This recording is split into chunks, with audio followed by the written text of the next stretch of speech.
atual entre Brasil e os Estados Unidos talvez esteja no pior momento dos últimos 200 anos da relação bilateral.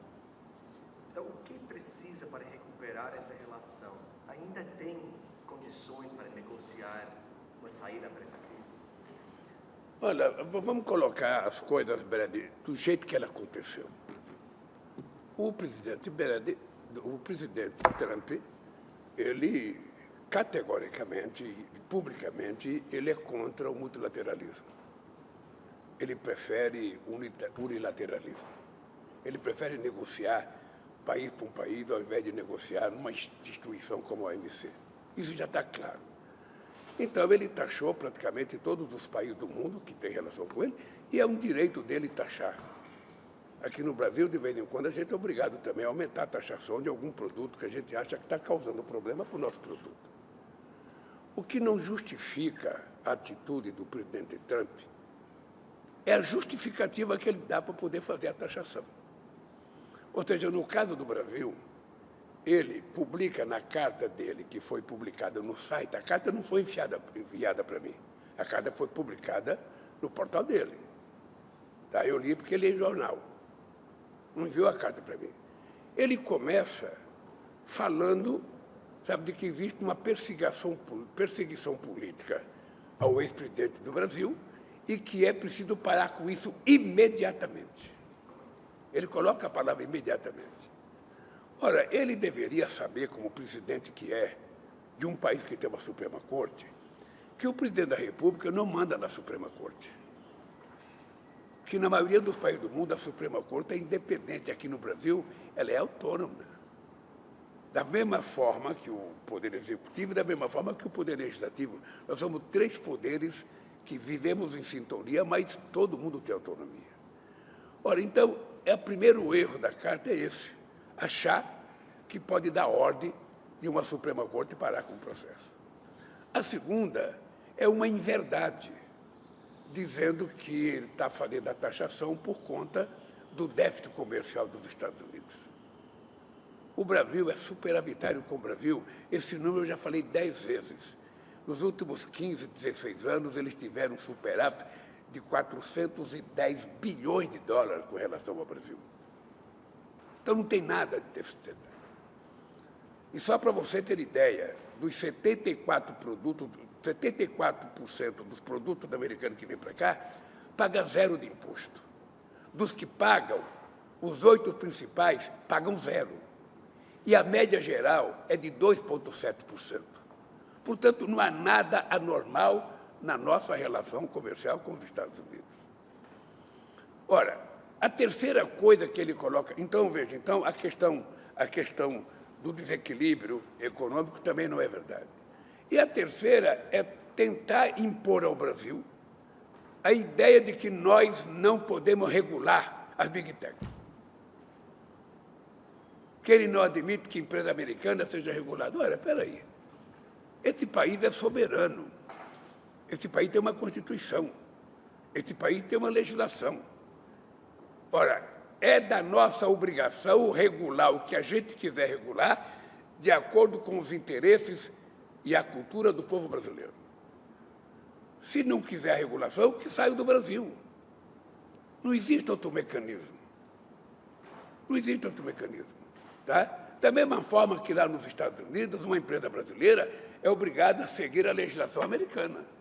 Da mesma forma que na França temos que seguir a legislação francesa e assim por diante. Então, não é cabível a primeira carta que ele mandou para mim.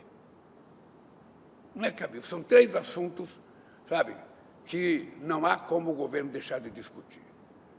Na outra carta, que ele anuncia, sabe, os 50%, sabe, ele diz textualmente, é porque o governo, quem está governando o Brasil, está cometendo erros.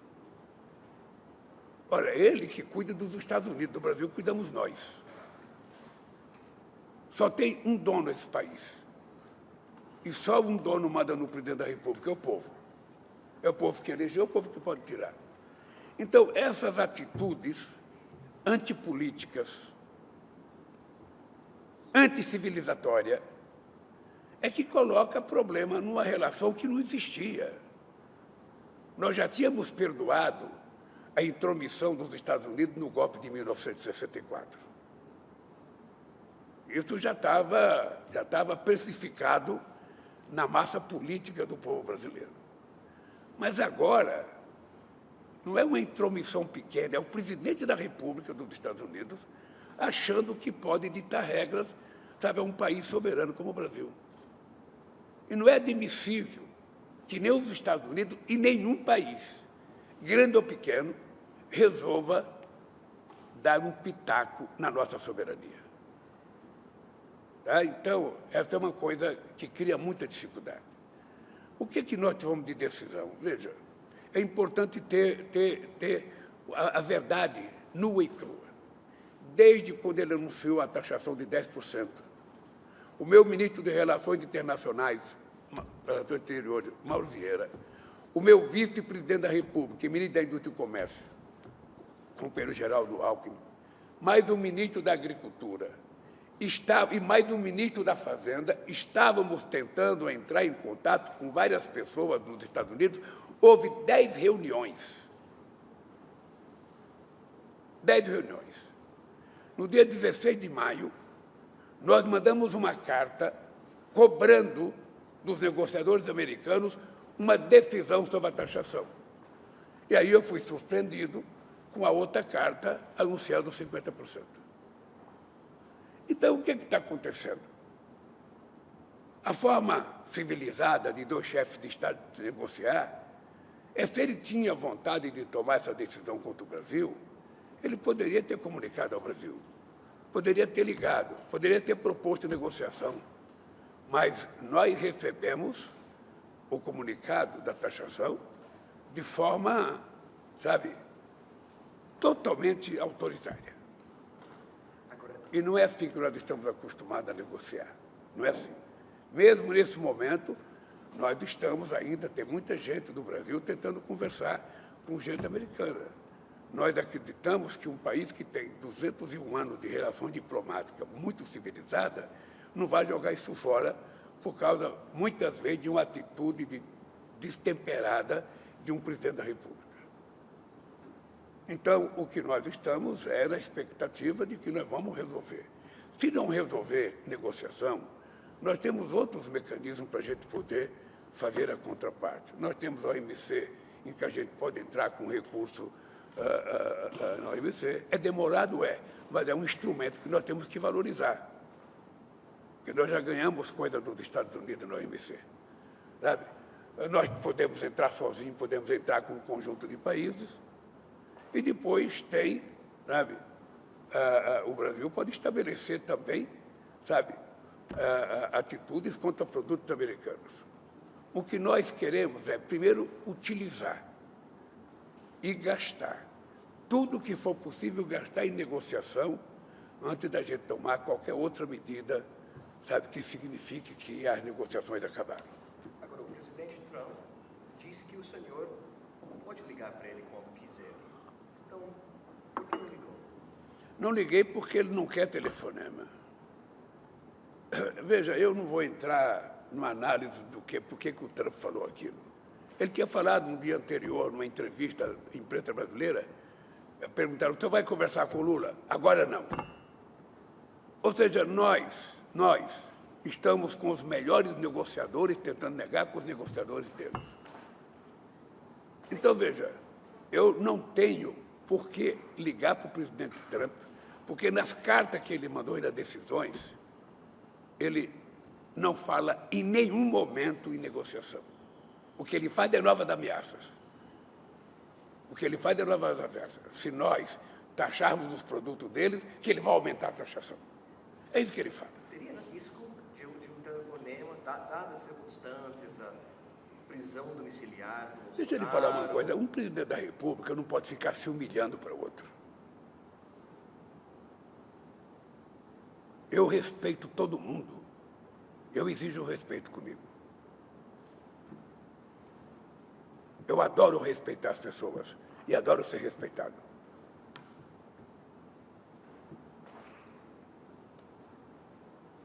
E que a circunstância agora com prisão domiciliar do Bolsonaro teria chance de até piorar a relação antes de melhorar? Agora, veja, a Suprema Corte nossa não está dando a mínima para o que fala o Trump.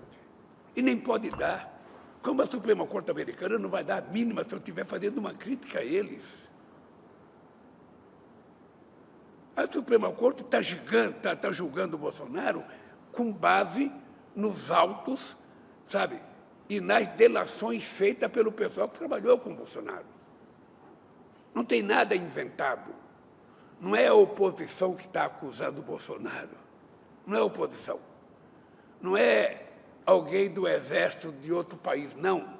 São os militares que trabalharam com ele, são as pessoas que trabalharam com ele que estão fazendo a delação. E é importante citar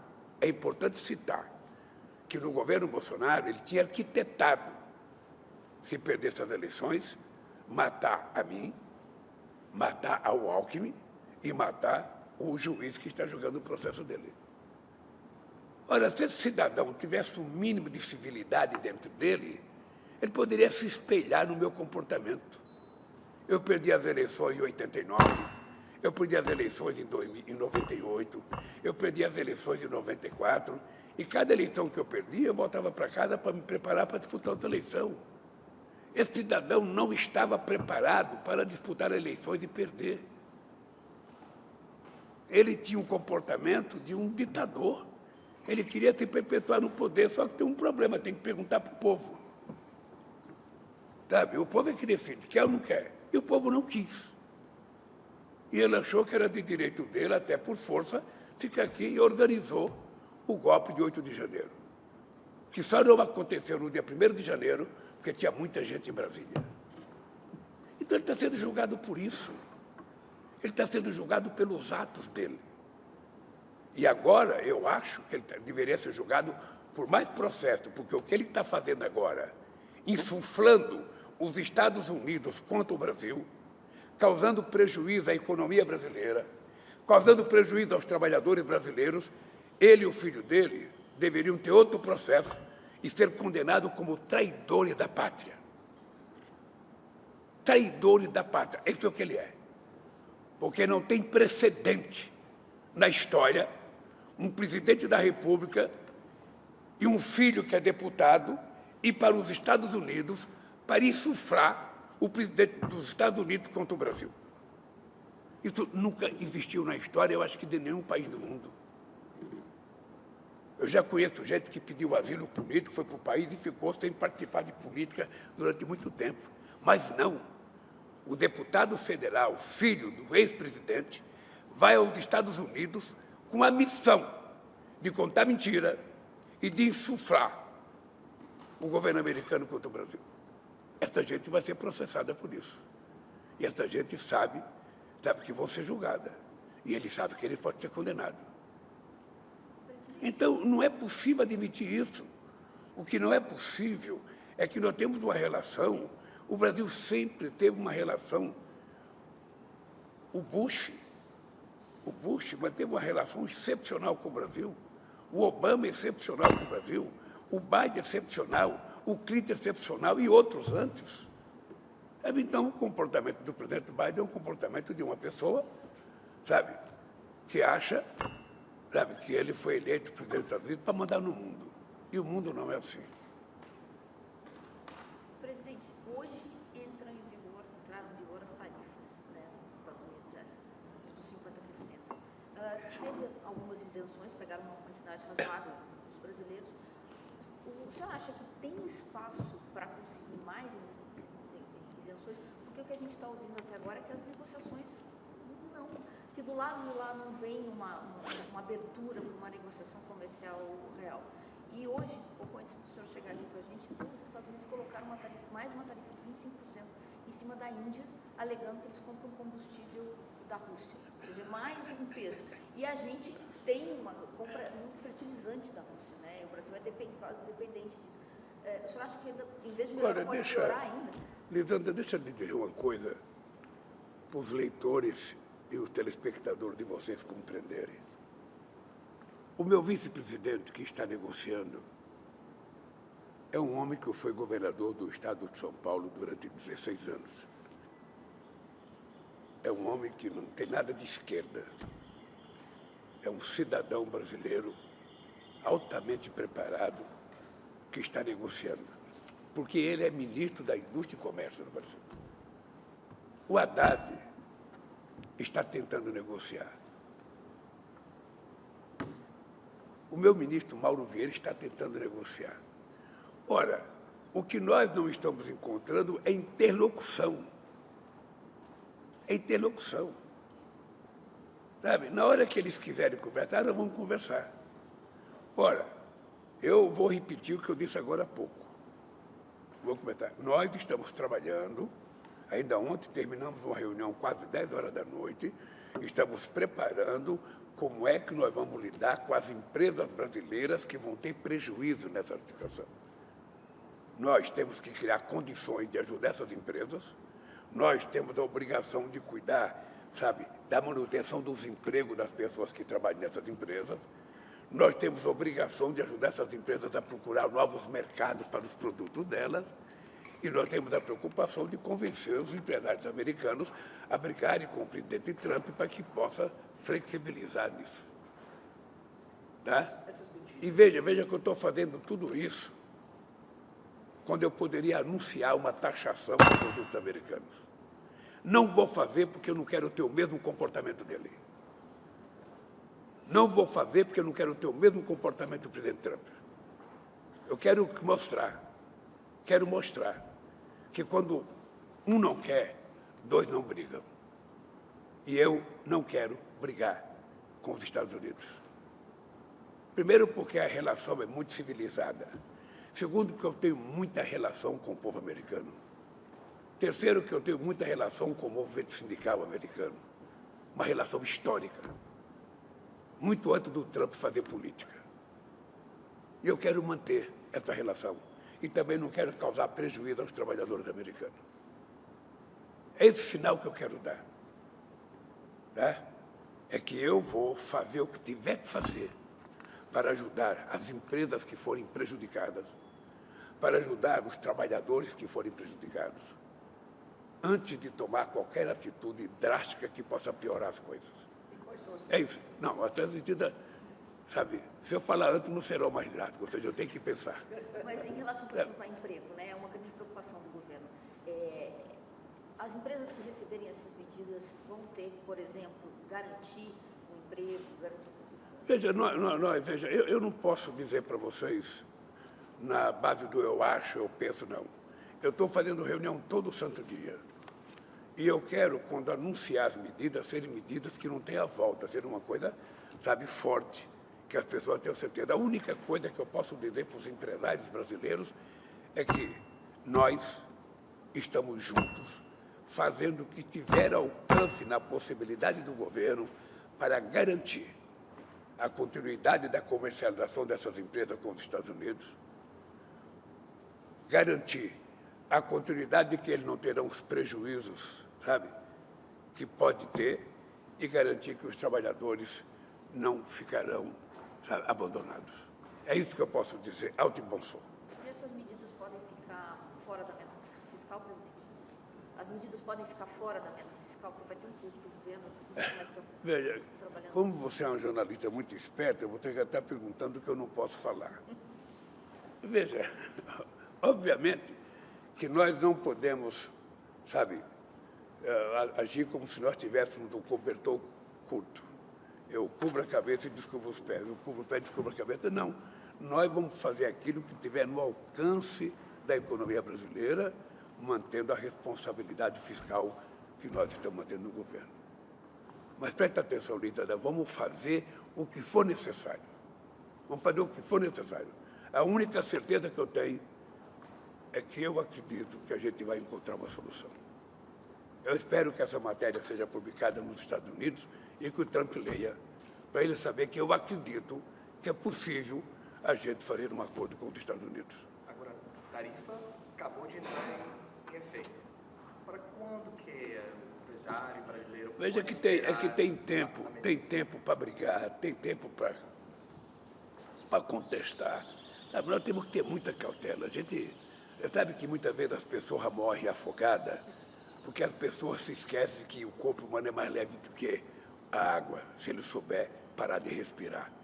E muitas vezes as pessoas começam a dar abraçada de forma precipitada e se cansam logo. Sabe? Vamos agir como se nós tivéssemos caído numa piscina. E nada de dar abraçada. Vamos aprender a boiar com muita tranquilidade para a gente sobreviver e, quem sabe, sair vivo, sabe, dessa piscina. Essa é a minha ideia e é isso que eu quero construir. Eu nasci na minha vida negociando. Eu comecei minha vida política negociando. Eu criei um partido político porque eu vim a Brasília pensar que eu ia aprovar uma lei em defesa dos trabalhadores quando eu descobri, sabe, que a negociação não ia dar certo porque não tinha trabalhadores no Congresso Nacional. Então, eu tenho muita paciência. Eu não sou chinês, mas eu tenho muita paciência. Eu aprendi na vida que a gente não pode tomar nenhuma atitude, nenhuma decisão importante com 39 graus de febre. A gente tem que deixar a febre passar. Quando tiver 36, a gente vai conversar. Você comentou sobre a paciência chinesa. E pode ter certeza de uma coisa, pode ter certeza. O dia que a minha intuição me disser que o Trump está disposto a conversar, eu não terei dúvida de ligar para ele. Mas hoje a minha intuição diz, ele não quer conversa. E eu não vou me humilhar. Agora, desde seu último mandato, o valor do comércio brasileiro com a China quase triplicou.